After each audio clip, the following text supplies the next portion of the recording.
the whispers cut deeper than any scissors ever could. "Is that a tablecloth?" someone murmured, followed by muffled laughter that rippled through the crowd like poison. I stood frozen at the entrance of the Metropolitan Museum's Grand Hall, my heart hammering against my ribs as my daughter's hand slipped from mine. The dress I wore, my mother's creation, reimagined by Marco Bellucci, suddenly felt heavy, like I was draped in shame rather than silk and memories. My name is Eliza Wright, 37, born and raised in Brooklyn. Tonight was supposed to be my Triumph, our family's Triumph at New York's most prestigious fashion charity event. Instead, it became the night when everything I'd built came crashing down, only to rise again in ways I never imagined. 3 months earlier, I stood in my childhood home's attic, dust particles dancing in the beams of light that filtered through the small window. My mother had been gone for 6 weeks, cancer taking her swiftly despite her stubborn resistance. The house felt empty without her chaotic energy, without the constant worry of her sewing machine that had been the soundtrack of my youth. "Mom, you need to see this," my 15-year-old daughter, Lily, called from behind a stack of boxers. Her voice carried that mixture of awe and discovery that teenagers reserve for truly extraordinary moments. I navigated the cramped space, nearly tripping over an old dress form that Mom had refused to part with even when it became wobbly. Lily stood before an ancient cedar chest I'd never seen opened. Inside lay dozens of sketches, fabric swatches, and photographs of dresses that took my breath away.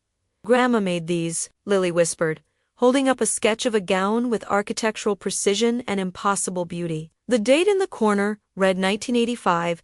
My fingers trembled as I reached for the yellowed paper. I don't think so," I said. The signature at the bottom wasn't my mother's. It read E. Wright, my grandmother's name. Also, Elizabeth, whom I'd never met. That night, after Lily went to bed, I spread the contents of the chest across our living room floor. Photos showed my grandmother in magnificent creations, standing beside fashion icons of the 1960s and 70s. News clippings with headlines like "Wright makes it right," "American designer takes Paris," and Elizabeth Wright, the seamstress who stitched her way to high fashion. My phone buzzed with a text from my sister, Carolyn. "How's the house clearing going? Don't forget, we need to list it by the end of the month." I didn't respond. Caroline, ever practical, had been pushing to sell our childhood home since the funeral.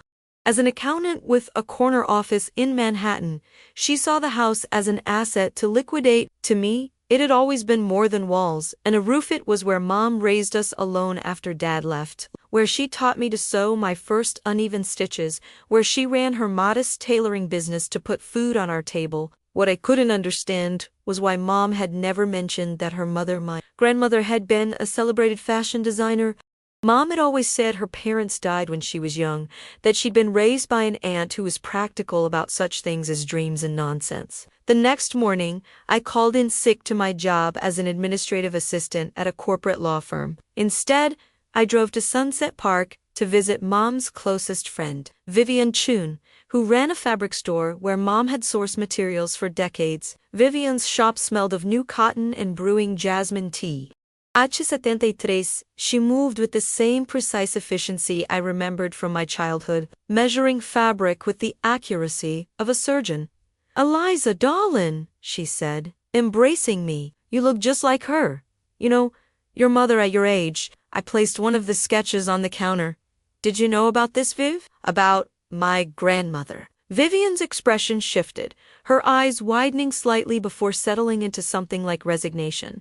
She locked the shop door and flipped the sign to closed. "Your mother should have told you herself," she said, gesturing for me to follow her to the back room. But Catherine always had her reasons. Over tea served in chipped porcelain cups, Vivian revealed the story my mother had kept buried. My grandmother, Elizabeth Wright, had been a rising star in fashion during the late 1960s, her designs celebrated for their fusion of architectural structure and feminine softness.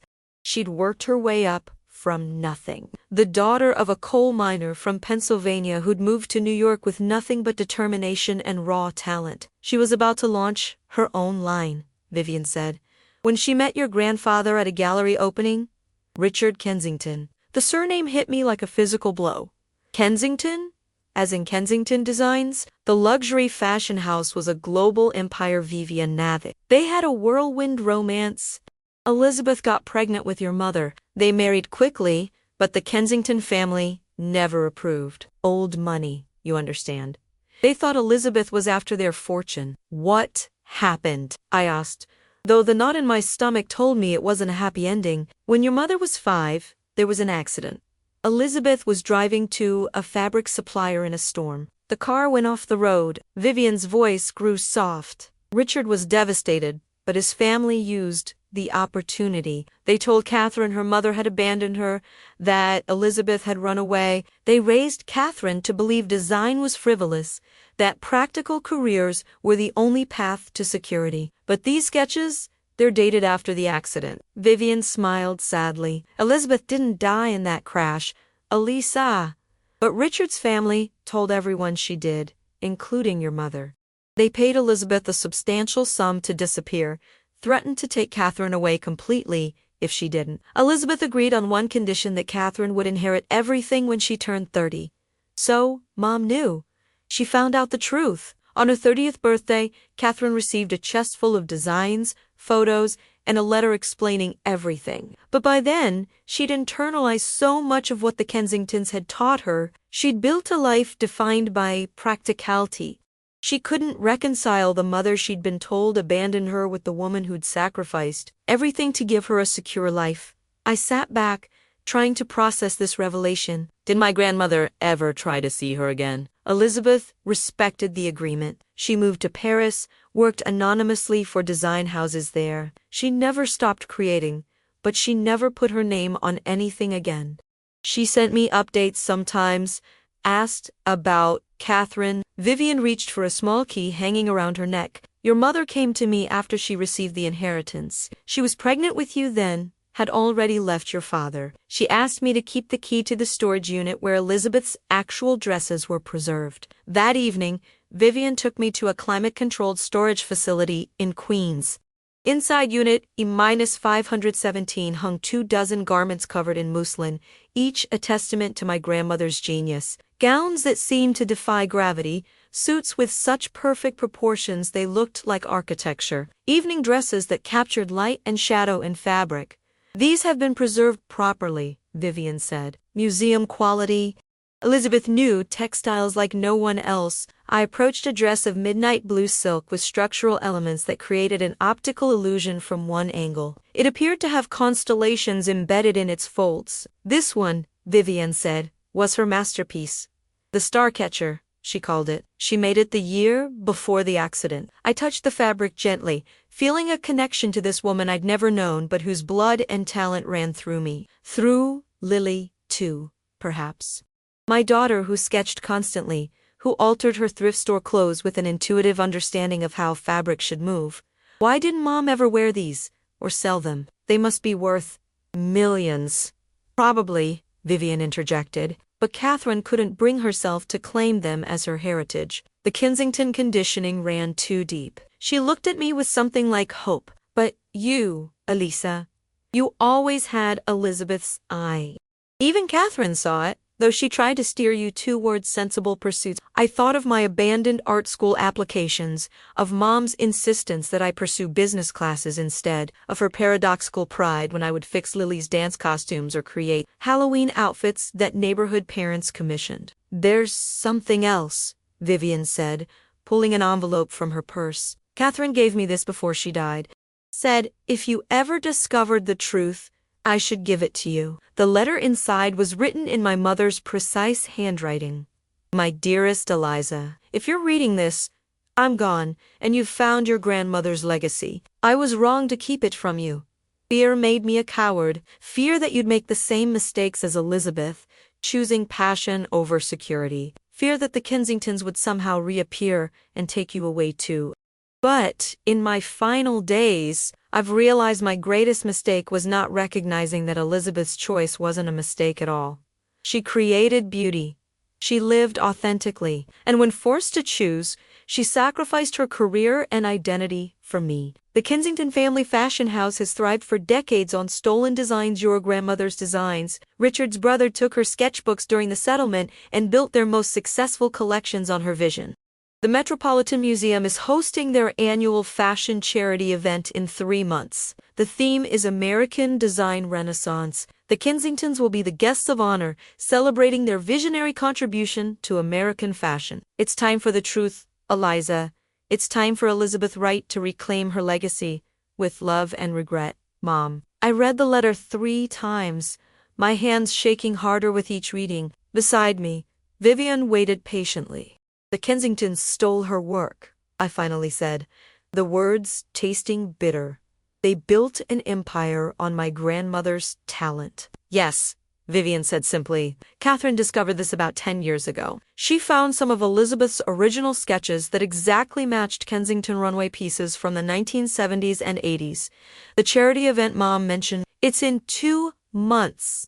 The most exclusive fashion event in New York. Kensington's grandson, James, runs the company now. He's being honored for continuing the family legacy of innovation. Vivian's tone made clear what she thought of this. I looked around at the preserved garments, at the midnight blue starcatcher dress that seemed to absorb and refract light simultaneously. An idea began to form, reckless perhaps, but feeling somehow inevitable. I need to find a designer, I said, someone who can help me update one of these pieces. Someone who will understand what we're trying to do. Vivian smiled, the kind of smile that held secrets. I might know just the person. 2 days later, I stood in a converted warehouse in the garment district, watching a man with silver-streaked black hair and intense eyes circle the star-catcher dress I'd carefully transported. Magnificent, he murmured, his Italian accent thick with emotion. The internal structure, it's like nothing I've seen from that era. Did you say created this? My grandmother, Elizabeth Wright. Marco Bellucci stopped his circling and stared at me. Elizabeth Wright, the Elizabeth Wright. The fashion world thought she died in 1973. The fashion world was lied to, I said, and explained the situation as concisely as I could. Marco listened without interruption, occasionally nodding or touching the dress with reverent fingers. When I finished, he walked to a drafting table and began sketching rapidly. The Kensingtons are thieves, he said, his pencil moving across paper with fluid precision. Everyone in the industry has whispered it for decades, but no one could prove anything. Their lawyers are too powerful, their influence too great. He looked up at me, his eyes fierce. I worked for them when I first came to America. James Kensington fired me when I questioned why some of their archive pieces had different construction techniques than their public pieces. Will you help me? I asked. Marco set down his pencil and approached me, taking my hands in his. Signora Wright, I would be honored. We will take your grandmother's masterpiece and make it speak to this century while preserving her vision. And then we will watch the Kensingtons recognize their theft in front of the entire fashion world. Over the next weeks, Marco and I worked intensely on the dress. He taught me about construction techniques I'd only glimpsed from watching my mother. We modernized elements while maintaining the revolutionary structure that made the original so extraordinary. The blue silk became a gradient of deep navy to stardust silver, with hand-embroidered constellations accurate to the night sky over New York on the date of the charity event. Lily joined us after school, her eye for detail proving invaluable. She organized the documented evidence of the Kensingtons' thefts, comparisons of my grandmother's original sketches with their commercial designs, dated fabric samples, notes in Elizabeth's handwriting that precisely matched techniques the Kensingtons claimed to have pioneered. We need to make sure this is bulletproof, Lily said one evening, arranging photographs chronologically. Their lawyers will try to discredit everything. I looked at my daughter with surprise and pride. At 15, she understood the stakes with clarity I hadn't possessed at twice her age. You're right, I agreed. We need irrefutable proof. The final piece came from an unexpected source. Caroline, who had been increasingly frustrated with my neglect of the house clearing, arrived at the warehouse unannounced. So this is why you've been ignoring my calls, she said, looking around at the fabrics, sketchers, and the partially reconstructed star-catcher dress. What exactly are you doing, Eliza? I told her everything about our grandmother, the Kensingtons' theft, our plan for the charity event. I expected skepticism, arguments about practicality and risk. Instead, Carolyn listened with growing interest, occasionally asking precise questions that reflected her analytical mind. When I finished, she was quiet for a long moment. Then she opened her designer handbag and removed a small flash drive. 3 years ago, I was contracted to review financial discrepancies for a potential Kensington investor, she said. I found something strange: royalty payments to a company called EW Designs, routed through a series of shell corporations. The payments began in 1973 and continued until 2010. The year Mom received her inheritance, I whispered. Caroline nodded. I didn't know what it meant then, but I kept copies of everything. She handed me the flash drive. This proves they knew they were using someone else's designs. They were paying for them, hiding the payments from public records. That night, after Lily had gone to bed, Carolyn and I stayed up talking as we hadn't since childhood. She confessed that her push to sell the house came from a place of pain. Being there reminded her too much of Mom's absence. I always thought she favored you, Caroline admitted. You both had the creative connection I could never access. She pushed me away from that connection, I said. Maybe she was trying to make us both into what she thought we should be, rather than who we were. Carolyn looked at the dress form holding the half-completed Starcatcher Revival. It's magnificent, Liz. Truly. But what exactly do you hope to accomplish at this event? The Kensingtons are powerful. They could crush you legally. Not with the evidence we have now, but it's not about money or lawsuits. I struggled to articulate the burning certainty I felt. It's about truth, about claiming our heritage. Mom never got the chance to reconcile with her mother or her own creativity. This is for her, for Elizabeth, for Lily, for all of us. My sister studied me with new eyes. You'll need an invitation to the gala. It's completely exclusive. I hadn't gotten that far in my planning and felt a flash of doubt. I'm working on that part. Caroline's smile was uncharacteristically mischievous. You're forgetting who does the taxes for half of Manhattan's elite. Consider it handled. As the weeks passed, the dress took final shape. Marco added subtle technologies hidden within the traditional construction, micro-LEDs embedded in the constellation embroidery that would illuminate in darkness, responsive elements in the skirt that would shift the star's appearance as I moved. Yet none of these additions compromised Elizabeth's original vision. They enhanced it, brought it into conversation with the present. She would be proud, Marco said the evening of our final fitting.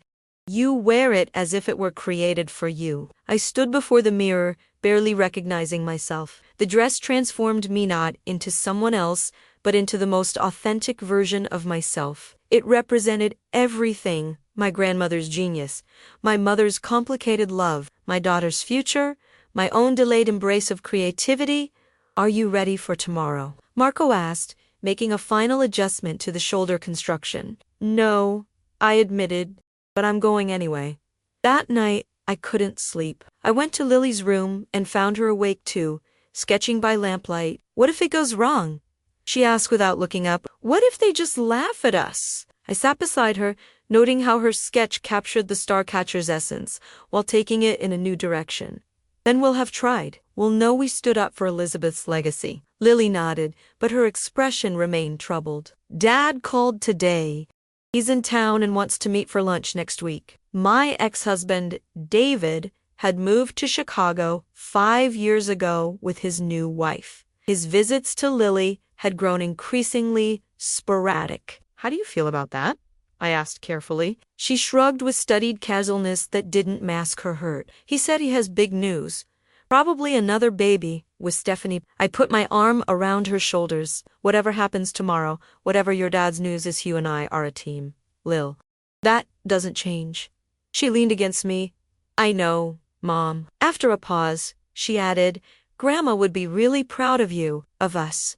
I corrected, and felt the truth of it settle into my bones. The Metropolitan Museum's steps were crowded with photographers and spectators, hoping to glimpse celebrities arriving for the fashion charity event. Caroline had secured not just an invitation, but a VIP entrance pass, allowing us to bypass most of the chaos. Remember the plan, she murmured as our taxi approached the side entrance. We stay low-key until the Kensington presentation. Marco will be waiting inside with the documentation. My stomach churned with anxiety. Beside me, Lily squeezed my hand. At my insistence, she wore a simple black dress that complemented without competing with the star-catcher, now concealed beneath an elegant evening coat. "You look beautiful, Mom," she whispered. "Like starlight." The security at the entrance checked our invitation carefully. "Ms. Wright and guest," the guard confirmed, consulting his tablet. "You're seated at table 27. Inside, the museum had been transformed. The Temple of Dinder provided a dramatic backdrop for the runway, its ancient stones contrasting with cutting-edge lighting design. Fashion industry elites mingled with celebrities and wealthy patrons, all united by their devotion to the evening's charitable cause arts education in underserved communities. I kept my coat on as we found our table, strategically positioned with a clear view of both the runway and the main stage. Marco had arranged for a fashion journalist friend to be seated with us, Sophia Reyes from Style Quarterly, whose reputation for integrity made her the perfect witness. "Eliza," Sophia greeted me with European kisses to both cheeks. "Marco has told me you have a story that might interest me." Her eyes held genuine curiosity. "After the Kensington presentation," I said quietly, "everything will make sense then." Our table filled with other guests, a retired ballet dancer and her husband, a department store buyer, and a social media influencer who documented each hors d'oeuvre for her followers. None paid particular attention to us, which was precisely what we wanted. The lights dimmed, and the event began. After welcome speeches and a video about the charity's work, the main event commenced, a retrospective of Kensington Designs presented by James Kensington himself. Tall and aristocratically handsome at 50, James commanded the stage with practiced charm. "Fashion is our family's heritage," he began. "For 3 generations, the Kensington name has been synonymous with innovation and timeless elegance." Behind him, models emerged wearing iconic Kensington pieces from different eras. I recognized several designs immediately from my grandmother's sketches. "My grandfather Richard had an unparalleled eye for silhouette," James continued. "His breakthrough collection of 1974 revolutionized American fashion." On cue, a model appeared wearing a black evening gown with architectural elements almost identical to one of Elizabeth's earliest sketches. Caroline gripped my hand under the table. "Notice the structural elements," James explained to the audience. "The way the fabric creates negative space, this was revolutionary for its time. My grandfather called this technique sculptural negative." Beside me, Sophia frowned slightly. "That's not accurate," she whispered. "That technique existed before, though rarely in evening wear. There was a designer in the late 60s who..." She stopped, looking at me with sudden intensity. I gave an almost imperceptible nod. The presentation continued, with James highlighting the Kensington innovations that had defined American fashion for decades. With each example, my resolve strengthened. These weren't just similar designs, they were my grandmother's work, stolen and rebranded. "And now," James said, his voice swelling with practiced emotion, "I'm honored to announce the Kensington Legacy Project. Beginning next year, we will establish the Richard Kensington Design Scholarship, supporting young American designers who exemplify the innovation and vision my grandfather brought to fashion." Applause filled the hall. I looked at Lily, who nodded slightly. It was time. I stood and removed my coat, revealing the reimagined starcatcher dress in its full glory. In the dimmed lighting, the constellation embroidery caught and reflected light, creating the illusion that I wore the night sky itself. At first, only those nearest noticed. Then, like a wave, attention shifted. Whispers spread. James Kensington faltered mid-sentence as he spotted me. I moved toward the central aisle, each step activating the responsive elements in the skirt, causing the constellations to shift as if alive. The museum's lighting designer, sensing something extraordinary, directed a subtle spotlight in my direction. The whispers grew louder. I heard fragments. "Who is she? What is she wearing? Is that a Kensington piece?" Then came the first laugh, sharp, dismissive, from somewhere to my right. "Is that homemade?"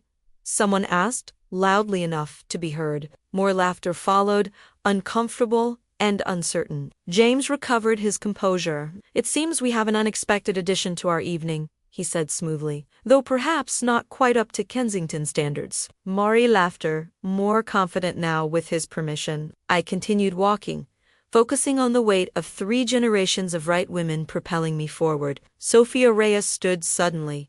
"That's not a knockoff," she announced, her journalist's voice cutting through the murmurs. "That's an Elizabeth Wright original, isn't it?"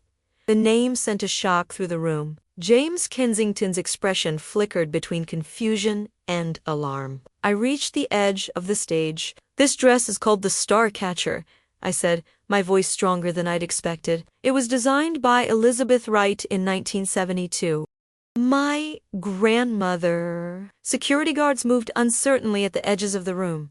James gestured for them to wait. "Elizabeth Wright died in a car accident in 1973, he said, his tone suggesting he was humoring a confused person. "No," I replied. "Elizabeth Wright was paid to disappear in 1973 by your family, after they took custody of her daughter, my mother, and threatened to cut her off completely if Elizabeth didn't vanish from the fashion world." Marco appeared beside me, holding a leather portfolio. "I have the original sketches," he announced, "and documentation of payments from Kensington Designs to EW Designs from 1973 to 2010. Sophia Reyes was already photographing the dress from multiple angles. Other journalists in the audience had risen, sensing a story breaking before their eyes. James Kensington's face hardened. "This is absurd. Security, please escort these people out." "Before they do," called Carolyn from our table, "everyone should know that the Kensington innovations being celebrated tonight were actually Elizabeth Wright's techniques. I have financial records proving the Kensingtons have been secretly paying royalties for her stolen designs for decades." The room erupted in chaos. Guests whispered frantically to each other. Photographers captured everything. James Kensington conferred urgently with a man I assumed was his lawyer. Lily joined me carrying a tablet. "We've created a website," she announced with teenage confidence. ElizabethWrightLegacy.com. "It's live now, with all the evidence, side-by-side comparisons of her original sketches and the Kensington pieces and the financial records." A security guard approached reluctantly, clearly uncomfortable with the situation. Before he reached us, James Kensington raised his hand. "Wait," he said, his voice tight. He descended from the stage and approached me slowly. Up close, I could see his resemblance to the young man in photos with my grandmother, his grandfather, Richard. James studied the dress with expert eyes, taking in the construction details, the revolutionary techniques that had been decades ahead of their time. His expression shifted from anger to something more complex. "This is really her work?" he asked quietly. "Elizabeth Wright?" "Yes," I said, "updated and adapted by Marco Bellucci and myself, but fundamentally her design, one of many your family claimed as their own." A subtle change came over his face, flash of recognition, perhaps even shame. "My grandfather never spoke of her, except once. Near the end of his life, he was looking at an old collection and said, 'The stars were always hers.'" I didn't respond. This wasn't about James's feelings or potential redemption. He straightened his shoulders, the momentary vulnerability disappearing behind a mask of professional composure.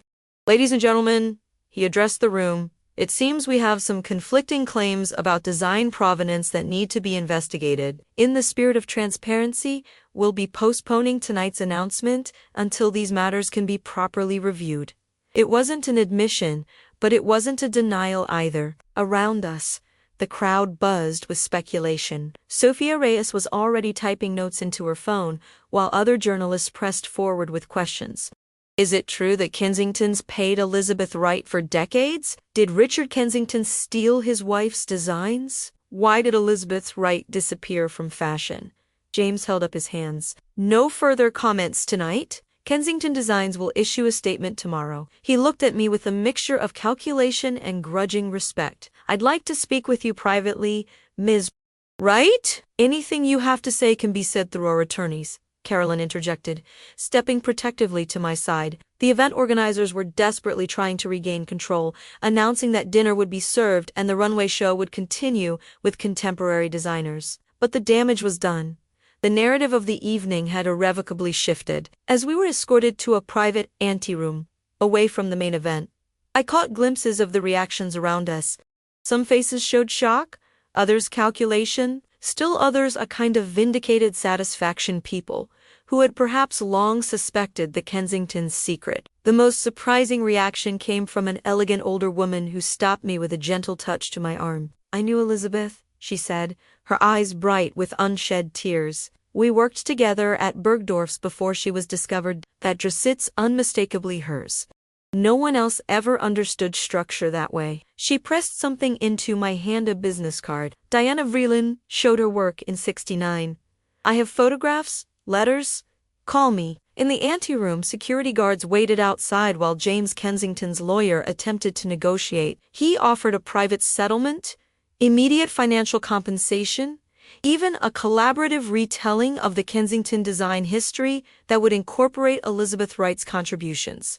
Carolyn handled these overtures with professional detachment, neither accepting nor rejecting anything outright. "My sister needs time to consider all options," she said. "We'll be in touch." As we left through a side entrance, avoiding the press that had gathered at the main doors, I felt strangely calm. The revelation had happened. The truth was out, messy and incomplete, but undeniably public now. "Are you okay, Mom?" Lily asked as we slid into the taxi Caroline had arranged. I looked down at the starcatcher dress, its constellations still subtly shifting and glowing. "I think I am," I said, somewhat surprised by the realization. "Whatever happens next, we did what we came to do." Marco joined us in the taxi, his face alight with vindication and excitement. "The fashion world will be talking of nothing else for months," he said. "Elizabeth Wright will finally have her rightful place in history." As we drove away from the museum, my phone began buzzing incessantly with notifications. Lily checked hers and let out a small gasp. "Mom, we're trending. #Starchicher and #Elizabeth Wright are blowing up. Someone posted video of you walking down the aisle in the dress." The taxi driver glanced curiously in the rearview mirror. "You folks famous, or something?" Carolyn laughed, a genuine sound I hadn't heard from her in years. "Or something," she agreed. Back at my apartment, we gathered around Lily's laptop, watching the story unfold in real time across social media and fashion news sites. Amateur historians of fashion were already connecting dots, finding old references to Elizabeth Wright in archived magazines, identifying other Kensington pieces that matched her aesthetic. "It's like she's being rediscovered," Lily said wonderingly. "Like she's coming back to life." I thought of my mother's letter, her regret at keeping this history hidden. "This is what Mom wanted," I said. For Elizabeth to reclaim her legacy. As the night deepened, Carolyn and Marco eventually left. Lily finally succumbed to exhaustion around 3 a.m., leaving me alone with the starcatcher dress, now hanging on a proper form in the living room. I sat before it in the darkness, watching the constellations glow softly. My phone rang an unknown number. Against my better judgment, I answered. "Eliza Wright." The voice was elderly but clear. "Yes, my name is Anna Wintour. I believe we have quite a lot to discuss about your grandmother's archives. Are you free for breakfast tomorrow?" Sleep became impossible after that call. Instead, I found myself writing to my grandmother, to my mother, to the younger version of myself who had set aside creative dreams for practicality. The words flowed until dawn painted the sky the same silver blue as the outer edges of the starcatcher dress. The following days passed in a blur of meetings, interviews, and revelations. Anna Wintour's breakfast invitation proved to be the first of many. The fashion establishment, initially skeptical, quickly shifted as the evidence mounted. Archives were searched, old photographs examined. Former Kensington employees came forward with corroborating stories. James Kensington issued a carefully worded statement acknowledging that historical design contributions may not have been properly attributed and announcing an independent investigation. Behind the scenes, his lawyers continued to press for a private settlement that would limit damage to the Kensington brand. Caroline fielded these approaches with steel-spine determination. "They're getting desperate," she told me over coffee in my kitchen. "1 week after the event, their stock dropped 15% yesterday. The board is meeting to discuss James's future." I looked up from the sketches I'd been working on, my own designs, emerging hesitantly after decades of suppression. "What do you think we should do?" My sister considered the question seriously. "Legally, were in a strong position. The financial records prove they knew they were using Elizabeth's designs, but litigation would be lengthy and expensive. She tapped her pen against her notepad. "What do you want, Liz?" "Really?" The question caught me off guard. In the frantic lead-up to the charity event, I'd been focused solely on the revelation itself, not its aftermath. "I want Elizabeth to be recognized," I said finally. "I want her work in museums, in fashion history books. I want people to know what was taken from her." Caroline nodded. "Not money, then." "The money would be nice," I admitted, "especially for Lily's college fund. But it's not the priority." My phone buzzed with a text from Marco. "Turn on fashion TV now. James Kensington is making a statement." I grabbed the remote and found the channel. James stood before a backdrop bearing the Kensington logo, looking haggard despite his expensive suit. After careful review of historical documents, he began, "Kensington Designs acknowledges that Elizabeth Wright made significant contributions to our early collections. These contributions were commissioned and compensated but not publicly credited due to the private nature of our arrangement with Ms. Wright." "That's one way to describe coercion and theft," James continued. "To honor this legacy, Kensington Designs will establish the Elizabeth Wright Design Archive, preserving her original sketches and prototypes. Additionally, we will launch a scholarship in her name for emerging designers." "That's not nearly enough," I whispered, my hands clenching into fists. As if he'd heard me through the screen, James continued. "However, we categorically deny any allegations of design theft or impropriety. Elizabeth Wright was a contracted designer for Kensington, not the originator of our signature techniques or silhouettes." Carolyn switched off the TV. "Well, there's our answer. They're going to acknowledge her, but minimize her contribution and deny the theft." Her expression hardened. "We go public with everything." Within hours, Carolyn had arranged a press conference at Marco's studio. Fashion journalists, business reporters, and industry insiders packed the space. Cameras flashing as I stood beside the starcatcher dress, now mounted on a display form. My grandmother, Elizabeth Wright, wasn't just a contributor to Kensington Designs, I stated, my voice steady despite my racing heart. She was the genius behind their most iconic creations. "The evidence is clear and irrefutable." I gestured to the large screen behind me, where Lily operated a slideshow of side-by-side comparisons. Elizabeth's original sketches, dated before 1973 next to Kensington runway pieces from 1974 to 1990.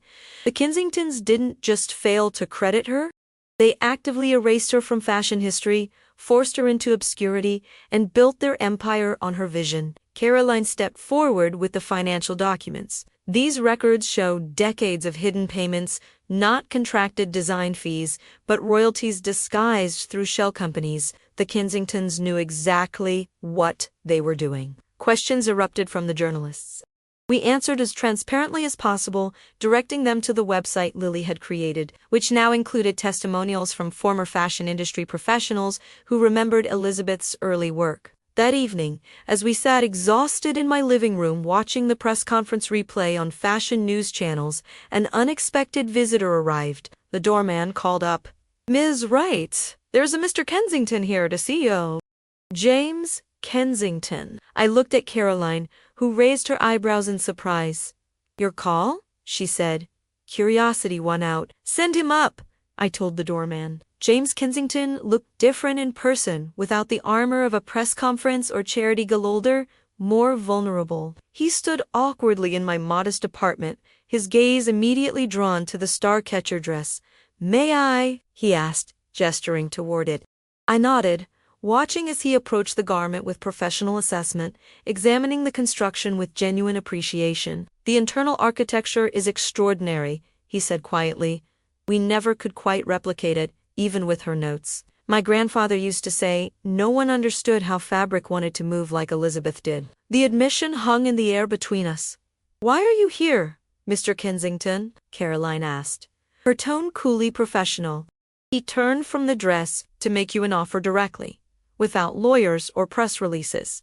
He hesitated. "And to tell you something about my grandfather and your grandmother." "We're listening," I said, gesturing for him to sit. James perched on the edge of my sofa, looking strangely out of place in his bespoke suit amid my mismatched furniture. The board has voted to remove me as CEO unless I can resolve this situation immediately. The Elizabeth Wright story is devastating our share price and retail partnerships. That sounds like your problem, not ours, Carolyn noted. It's everyone's problem if Kensington Designs collapses, he countered. Thousands of jobs, manufacturing contracts, retail commitments. What's your offer? I asked, cutting to the chase. Full acknowledgement of Elizabeth Wright's role in creating Kensington's foundational designs. Co-billing on all historical pieces in museums and retrospectives. A permanent exhibition of her original work at our Manhattan headquarters. The Elizabeth Wright Scholarship with $1 million annual endowment. He took a breath. And a seat on the board for you, Ms. Wright, with oversight of our historical archives and legacy collections. The offer was substantial, far more than his public statement had suggested. But something felt off, and in exchange, Caroline prompted. You sign an agreement not to pursue legal action. You publicly accept our acknowledgement as sufficient redress. He hesitated. You keep private certain aspects of Richard and Elizabeth's relationship that aren't relevant to her design contributions. What aspects? I asked sharply. James looked down at his hands. My grandfather loved Elizabeth Wright, genuinely, deeply loved her. His family forced the separation, threatened to disown him, to contest custody of Catherine, to ruin Elizabeth's reputation in the industry. He didn't want her to disappear, yet he used her designs after she was gone. Carolyn pointed out, built his fortune on her creativity. Yes, James didn't deny it. He justified it as preserving her vision, keeping her work alive the only way he could. It was wrong, I'm not defending it.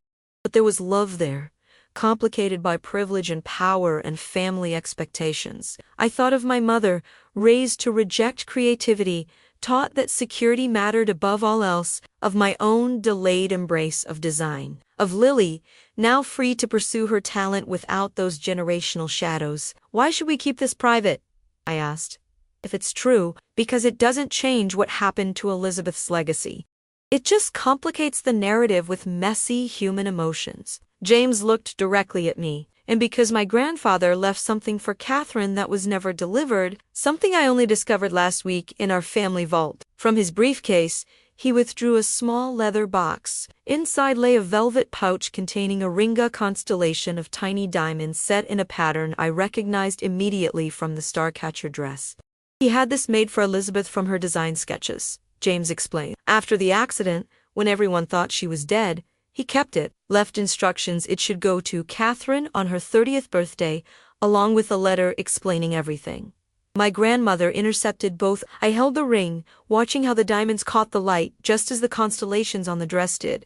A material connection between Richard and Elizabeth, between my grandparents whose story I was only beginning to understand. There's a letter too, James said, producing an envelope yellowed with age. I haven't read it. It's addressed to Catherine Wright. I took the envelope, my mother's name written in faded ink. Too late for her to read, but perhaps containing answers she had sought her entire life. I need time to consider your offer, I said finally. And to read this letter. James nodded.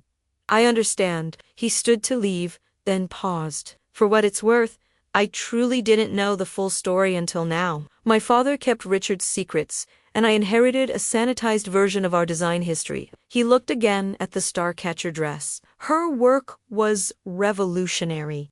That can't be hidden anymore, whatever happens with our companies or lawyers. After I left Caroline, Lily and I sat in silence, the ring and unopened letter on the coffee table between us. Should we read it? Lily asked finally. It was meant for Mom, I said. But she's gone. And this is our history too. With careful fingers, I opened the fragile envelope. The letter inside was written in a strong, masculine hand. My dearest Catherine, by the time you read this, you will have received your mother's designs and learned that she did not abandon you as you were told. I pray you can forgive her and perhaps someday forgive me too for the choice that was forced upon us. Elizabeth was the love of my life and the true genius behind what the world knows as Kensington Design.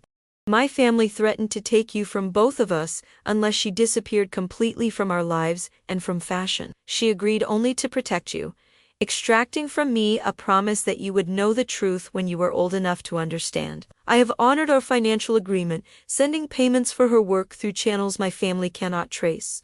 But I failed in my most important promise to ensure you knew how deeply your mother loved you, how completely her sacrifice was made for your benefit. The enclosed ring was designed from the constellations in Elizabeth's star catcher dressed the stars as they appeared the night you were born. She always said you were her brightest star, Catherine. Elizabeth lives in Paris now, working anonymously for fashion houses there.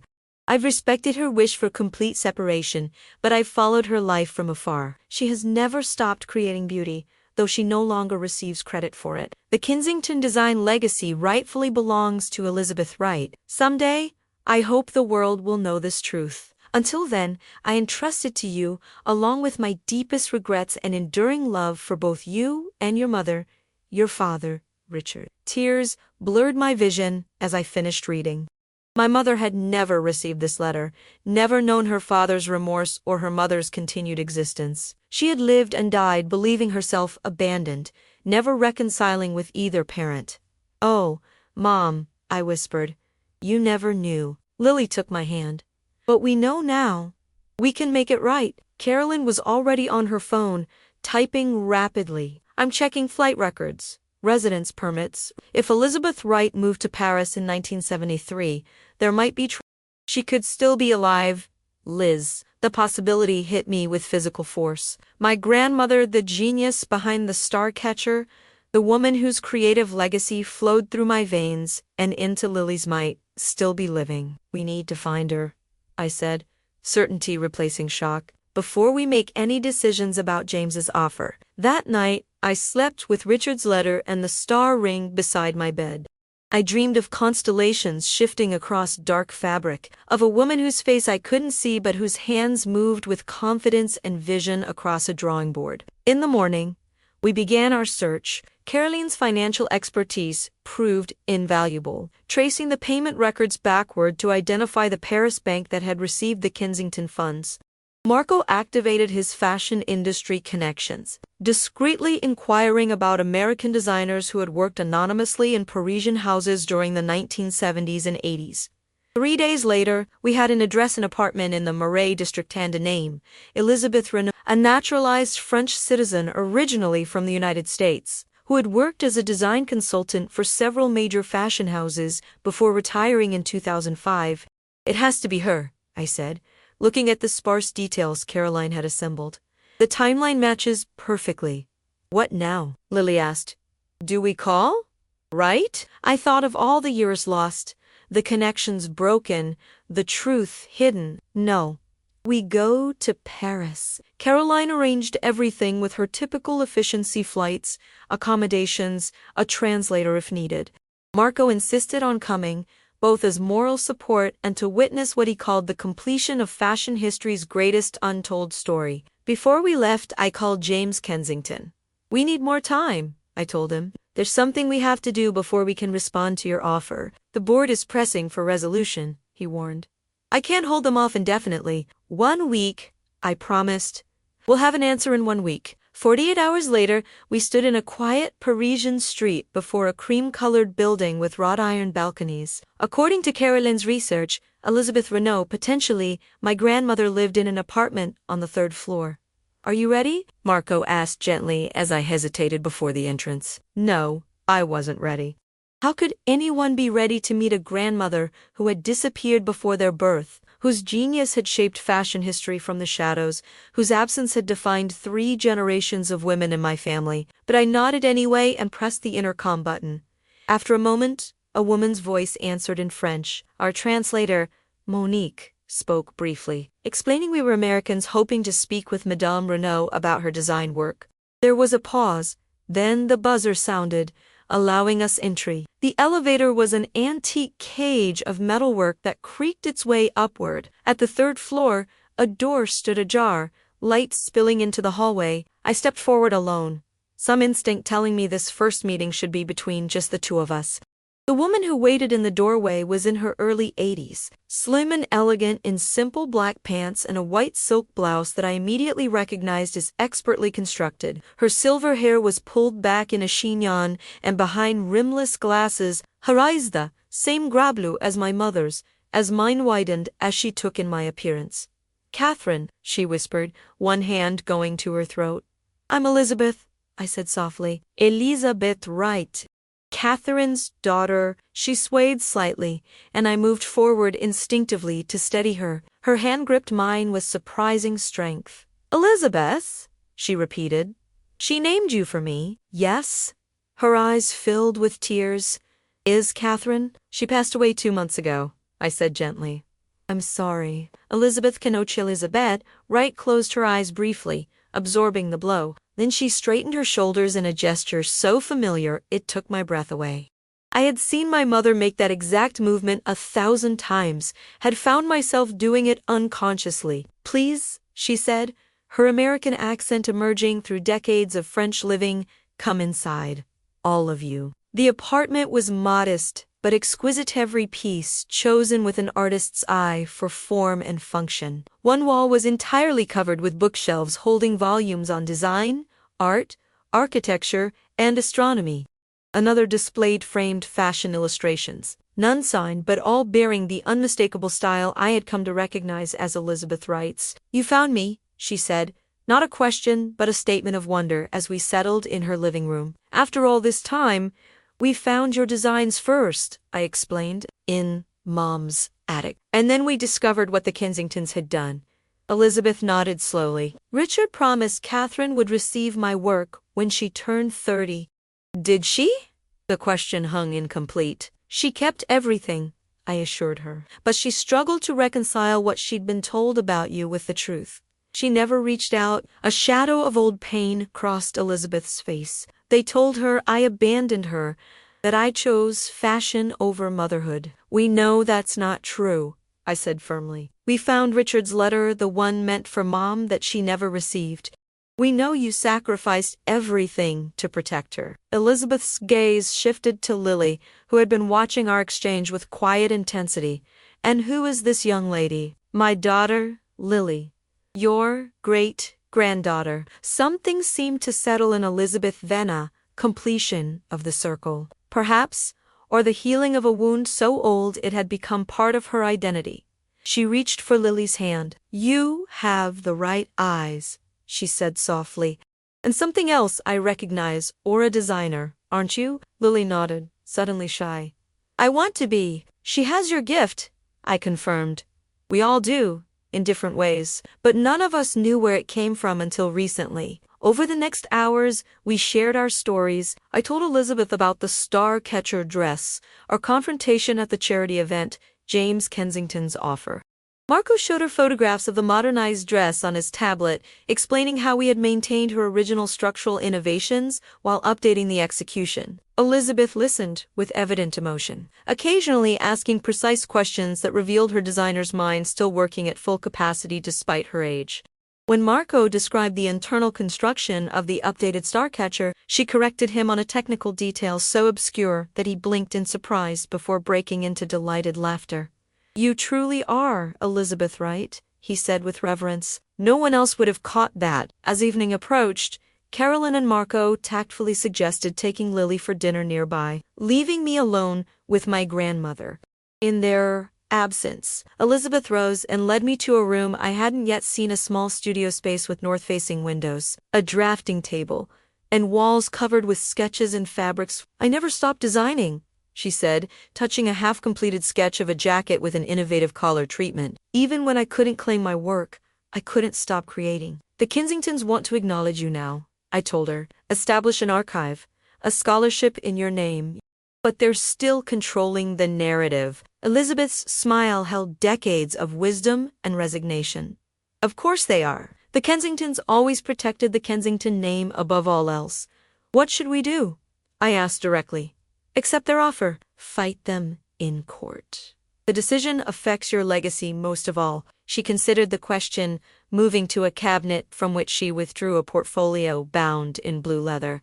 These are designs I've created over the past 40 years that no one has ever seen. Not commissioned, not influenced by fashion house requirements, purely my own vision. I opened the portfolio with reverent hands. The sketches inside showed an evolution of Elizabeth's aesthetic, from the architectural precision of her early work to explorations of sustainability, adaptive design, and what could only be described as fashion futurism. "These are extraordinary," I breathed.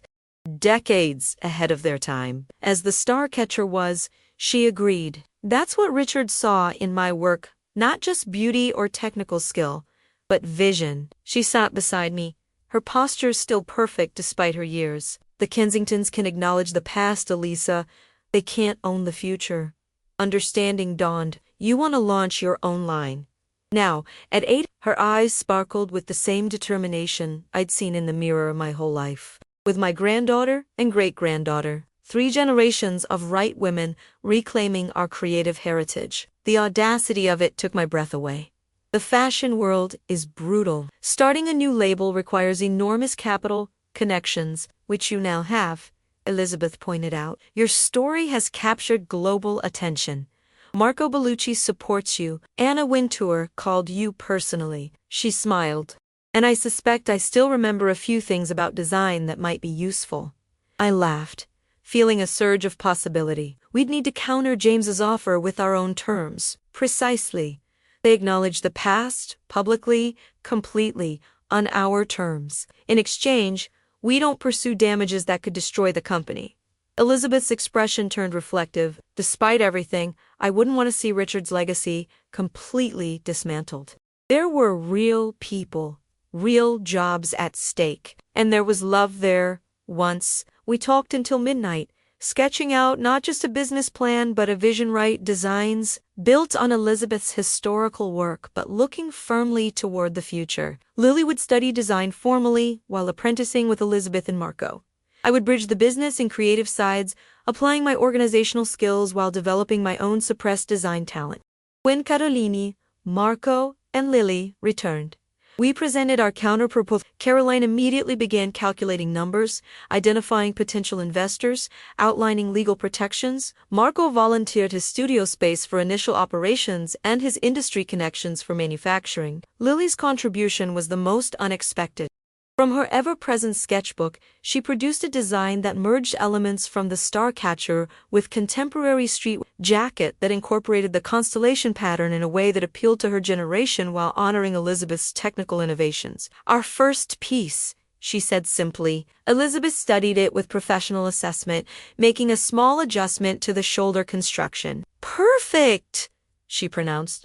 Looking at the 3 of us, grandmother, mother, daughter united by creativity after decades of separation, I felt something settle into place, as if a dislocated bone had finally been reset.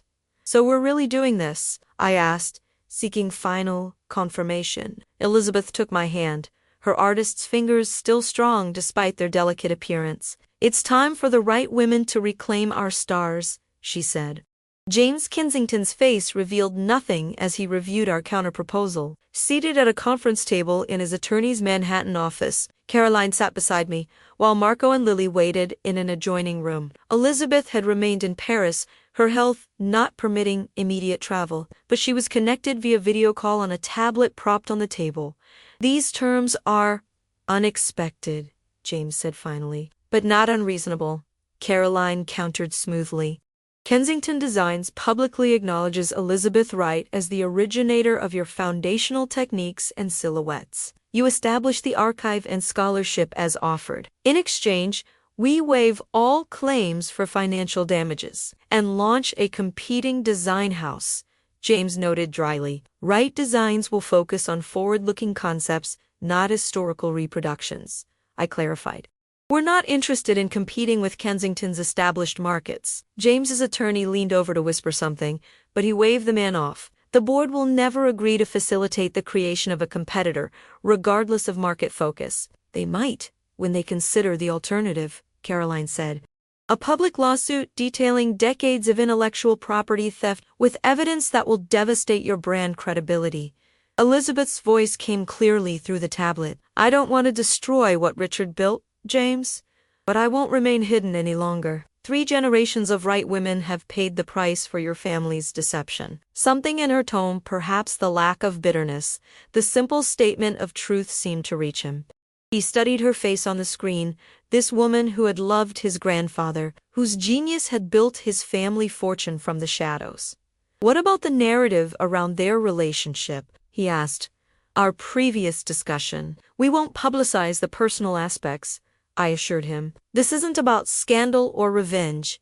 It's about recognition and future creation. James considered this, then surprised us all by addressing Elizabeth directly.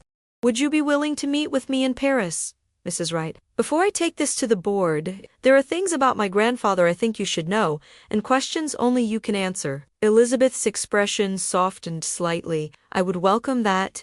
James. 2 days later, James flew to Paris.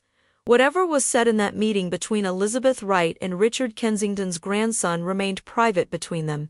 But when James returned, he brought with him the board's acceptance of our terms, with only minor modifications to the timeline for public announcements. She's remarkable, was all he would say when I asked about the meeting. I understand now why my grandfather never forgot her. The public acknowledgement came in stages, carefully choreographed by both legal teams. First, a joint statement from Kensington Designs and the newly formed Wright Designs, announcing the discovery of previously uncredited contributions by American designer Elizabeth Wright to iconic Kensington collections. This was followed by a feature in Vogue with Anna Wintour herself conducting an interview with Elizabeth via video from Paris, accompanied by photographs of the original designs and the modernized starcatcher dress. The fashion world's reaction was immediate and overwhelming reassessment, and then enthusiastic embrace of the narrative of a female design genius reclaiming her legacy after 5 decades. It's like discovering a lost Picasso, one fashion historian commented. Elizabeth Wright's work has been hiding in plain sight for half a century. Museum curators contacted us about exhibition possibilities. Design schools requested interviews, and the Metropolitan Museum, in a particularly satisfying development, announced a special exhibition titled Starlight, the Revolutionary Vision of Elizabeth Wright, to replace their originally planned Kensington retrospective. Through it all, we focused on building Wright Designs as a viable business, not just a vehicle for historical correction. Elizabeth began the process of relocating to New York, though her health required careful planning for the journey. Marco provided temporary studio space and production connections. Caroline negotiated with investors, selecting partners who understood our vision rather than simply chasing the momentary publicity. Lily threw herself into formal design studies while apprenticing with Marco, her talent blossoming under professional guidance. I found myself in an unexpected role, the bridge between generations, translating Elizabeth's technical genius into contemporary language while helping Lily maintain the Wright design DNA in her forward-looking creations. 6 months after the charity event, Revelation, we presented Wright Design's first capsule collection in a small, carefully curated showing. The centerpiece was Constellations, a 7-piece collection that evolved the star catcher's innovations into contemporary silhouettes. Each piece incorporated subtle references to celestial navigation, to finding one's way home after long absence. Fashion critics responded with rare unanimity of praise. Wright Designs doesn't just reclaim history, it points to fashion's future, wrote Women's Wear Daily. 3 generations of creative vision, unburdened by corporate constraints, results in work of startling originality and technical perfection. The night of the presentation, after the critics and buyers had departed, I found myself alone in the studio with Elizabeth, who had finally arrived in New York 2 weeks earlier. She sat beside the original starcatcher dress, now mounted for permanent museum donation, her fingers lightly touching the fabric she had cut and shaped half a century before. "Do you regret it?" I asked suddenly.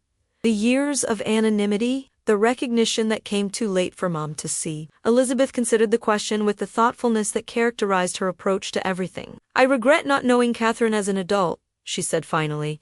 "Not seeing her grow up, not being there when she struggled, but the work itself, .. She shook her head. "Creation is its own reward, Eliza. I never stopped creating, even when no one knew my name. But now everyone knows." I said, sitting beside her. Yes. Her smile held a lifetime of wisdom. And more importantly, Lily knows the right women know who they are and where their gifts come from. She took my hand. That's worth more than any museum exhibition or magazine cover. Later that night, I stood on the rooftop of my apartment building, looking up at the same stars that had inspired the dress that changed everything. Lily joined me, wrapping a sweater around her shoulders against the autumn chill. "What are you thinking about, Mom?" she asked. "Legacy," I said honestly. "What we leave behind. What patterns repeat through generations." Lily leaned against the railing, her profile so similar to the photographs of Elizabeth at her age. "Grandma Catherine broke the pattern by giving you the house key," she observed. "She could have kept the secret forever." I nodded, remembering my mother's letter, her final act of courage in facing a truth she'd avoided her entire life. And now we build something new from all those broken patterns. "Wright Designs," Lily said, with the confidence of youth that sees only possibilities, not obstacles. "Wright women," I corrected gently, putting my arm around her shoulders.